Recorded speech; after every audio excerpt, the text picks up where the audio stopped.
यदा यदा हि धर्मस्य ग्लानिर्भवति भारत अभ्युत्थानमधर्मस्य तदात्मानं सृजाम्यहम्। राधे राधे मेरे प्यारे भाइयों बहनों माताओं व बंधुओं, संस्कार की बातें चैनल में आपका स्वागत है। बंधुओं, आज पौष पूर्णिमा के दिन मैं आपके लिए लाई हूँ श्रीमद् भागवत गीता का अध्याय। बंधुओं, पूर्णिमा का दिन भगवान विष्णु को अति प्रिय है। सो बंधुओं, आज पौष पूर्णिमा के दिन श्रीमद् भागवत गीता के इस अध्याय को जरूर सुने। यदि आप पौष पूर्णिमा के दिन श्रीमद् भागवत गीता के इस अध्याय को सुनते हैं तो भगवान विष्णु आपकी हर मनोकामना पूरी करेंगे। बंधुओं, पूर्ण विश्वास और सच्ची निष्ठा को मन में अवश्य धारण करें और एकाग्र मन होकर ही कथा को सुने, तभी आपकी मनोकामना पूरी होगी। बंधुओं, कभी भी किसी कथा को सुनते हैं तो मन को इधर उधर भटकने मत दो। बंधुओं, यदि आपने हमारे चैनल को अब तक सब्सक्राइब नहीं किया तो जरूर करें और बेल आइकन दबाना ना भूलें, ताकि आपको हमारी आने वाली सभी वीडियोस की जानकारी सबसे पहले हो सके। बंधुओं, वीडियो को पूरी सुने। सुनने के बाद कमेंट बॉक्स में जय विष्णु भगवान जरूर लिखें। भगवान श्री कृष्ण का वचन है कि जो प्राणी इस गर्भ गीता का विचार करता है, गर्भ गीता को सुनता है, वह फिर गर्भवास में नहीं आता। अर्जुन बोले, हे कृष्ण, यह प्राणी जो गर्भ योनि में आता है वह किस दोष के कारण आता है? हे प्रभु, जब यह जन्मता है तब इसको जरा अधिक रोग लगते हैं, संसार में आकर दुख भोगता है, बुढ़ापे के कष्ट सहता है, फिर मृत्यु होती है। हे स्वामी, वह कौन से कर्म है जिनके करने से प्राणी जन्म मरण से छूट जाता है? श्री भगवान बोले, हे अर्जुन, यह जो मनुष्य है यह अंधा व मूर्ख है। जो संसार के साथ प्रीति करता है वह पदार्थ मैंने पाया है और पाऊंगा, ऐसी चिंता इस प्राणी के मन से उतरती नहीं। आठों पहर माया के जाल में फंसा रहता है, इसीलिए बारंबार जन्मता व मरता है, गर्भवास के दुख पाता है। अर्जुन बोले, हे श्री कृष्ण भगवान, मन मदमस्त हाथी की भांति है और तृष्णा इसकी शक्ति है। यह मन 5 के वश में है, काम, क्रोध, लोभ, मोह, अहंकार, और इन 5 में भी अहंकार सबसे बली है। अतः प्राणी को कौन से यत्न करने चाहिए जिनसे मन वश में ही रहे? श्री भगवान बोले, हे अर्जुन, यह मन निश्चय हाथी की भांति है, तृष्णा इसकी शक्ति है, मन 5 के वश में है, अहंकार इनमें श्रेष्ठ है। हे अर्जुन, जैसे हाथी अंकुश से वश में होता है वैसे ही मन रूपी हाथी को वश में करने को ज्ञान रूपी अंकुश कहते हैं। अहंकार करने से जीवन नरक में पड़ता है। अर्जुन बोले, हे श्री कृष्ण भगवान, कुछ तुम्हारे नाम के लिए वन खंडों में फिरते हैं, कुछ वैरागी हुए डोलते हैं, कुछ धर्म करते हैं। अतः इस विषय में कैसे पता चले कि जो वैष्णव है वे कौन है? श्री भगवान बोले, हे अर्जुन, जो मेरे नाम के लिए वनों में फिरते हैं वे सन्यासी कहलाते हैं। वे सिर पर जटा बांधते हैं, भस्म लगाते हैं, इनमें भक्ति व प्रेम नहीं है, वे अहंकार से ग्रस्त हैं, उनके लिए मेरा दर्शन दुर्लभ है। अर्जुन बोले, हे श्री कृष्ण भगवान, वह कौन सा पाप है जिसके कारण किसी की स्त्री असमय मर जाती है, पुत्र मर जाते हैं, और किस पाप के कारण व्यक्ति नपुंसक हो जाता है? श्री भगवान बोले, हे अर्जुन, जो किसी से कर्ज लेता है मगर देता नहीं, इस पाप से उसकी स्त्री मरती है।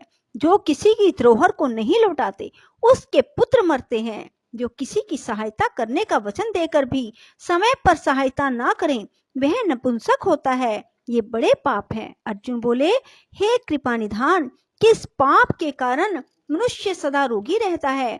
किस पाप के कारण गधे का जन्म पाता है?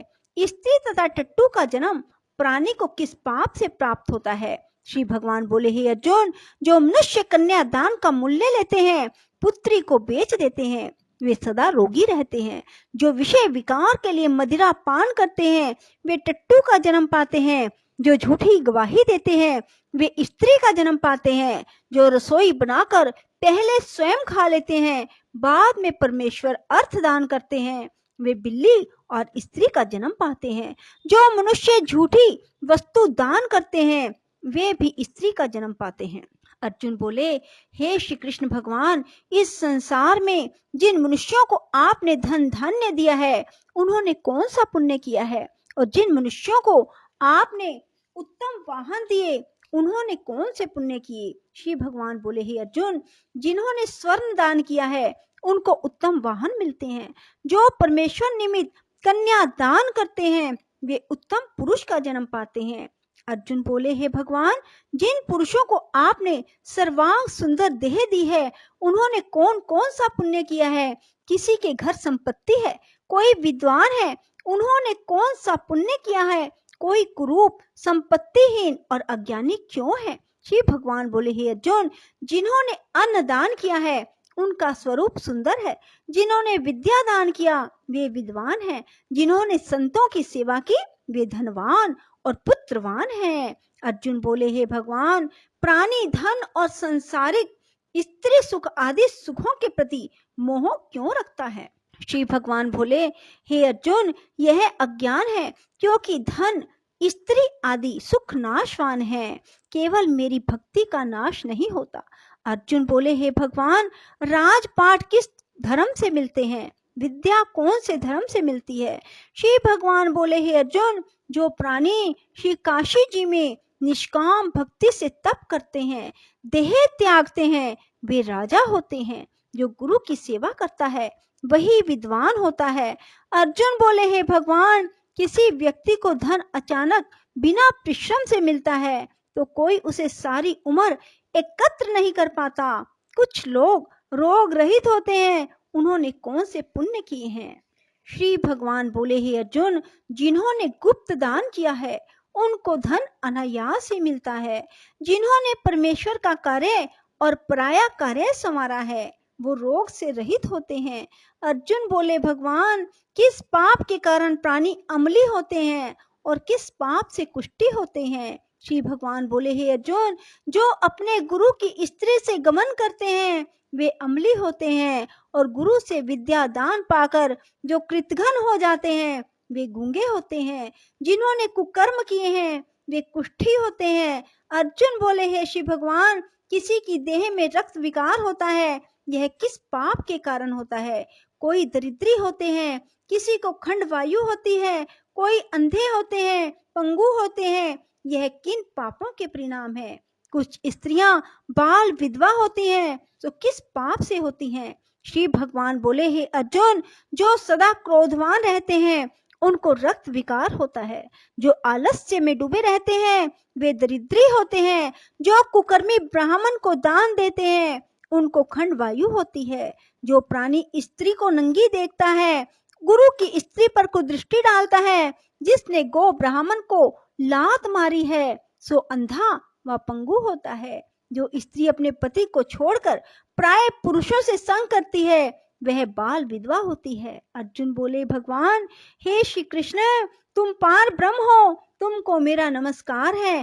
पहले मैं आपको संबंधी जानता था पर अब परमेश्वर रूप जानता हूँ। हे पार ब्रह्म, गुरु दीक्षा कैसी होती है, कृपा करके मुझे बताएं। श्री भगवान बोले, हे अर्जुन, तुम धन्य हो, तुम्हारी माता भी धन्य है जिनके तुम ऐसे पुत्र हुए जिसने गुरु दीक्षा पूछी। हे अर्जुन, सारे संसार के गुरु जगन्नाथ हैं। विद्या का गुरु काशी, चारों वर्णों का गुरु ब्राह्मण, ब्राह्मण का गुरु सन्यासी, और सन्यासी उसको कहते हैं जो सबको त्याग कर मुझ में रम गया हो, वह ब्राह्मण जगत गुरु है। हे अर्जुन, यह बात ध्यान देकर सुनने की है। गुरु कैसा हो, जिसने सब इंद्रियां जीती हो, जिसको सब संसार ईश्वर का ही रूप नजर आता हो, जिसे कोई मोह ना हो। ऐसा गुरु जो परमेश्वर को जानने वाला हो। प्राणी गुरु रूप में उसे ग्रहण करे जिसकी पूजा सब तरह से करे। हे अर्जुन, जो गुरु का भगत है सो मेरा भगत है। जो प्राणी गुरु सम्मुख होकर मेरा भजन करते हैं उनका भजन करना सुफल है। जो प्राणी गुरु से विमुख हैं उनको शपथ ग्राम मारे का पाप है।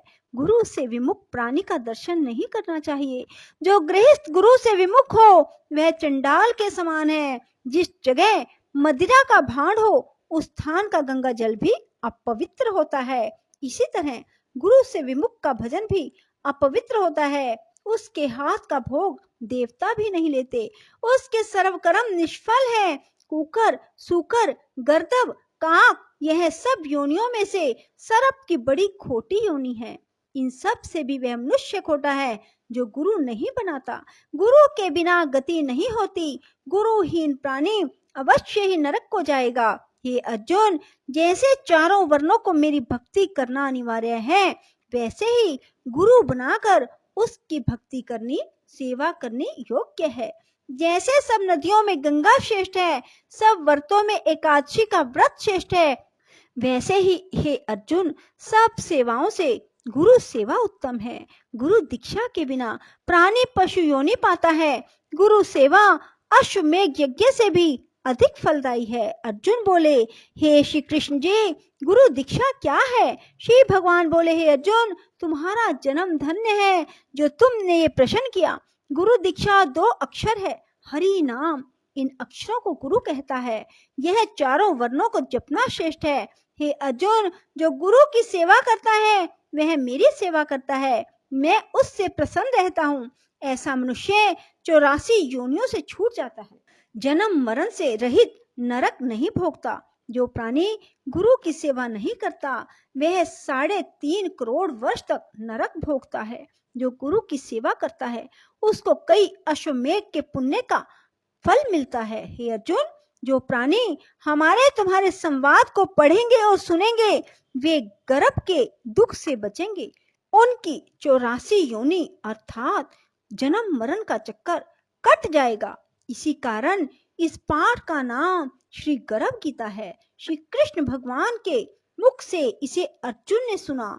गुरु दीक्षा लेना उत्तम कर्म है। उसका फल यह है कि नरक की 84 से जीव बचा रहता है और भगवान प्रसन्न रहते हैं। इति श्री गर्भ गीता। बोलो श्री कृष्ण भगवान की जय। राधे राधे। जय श्री कृष्णा। बंधुओं, यदि आपको हमारी वीडियो पसंद आए तो इसे लाइक करें और शेयर भी जरूर करें। धन्यवाद।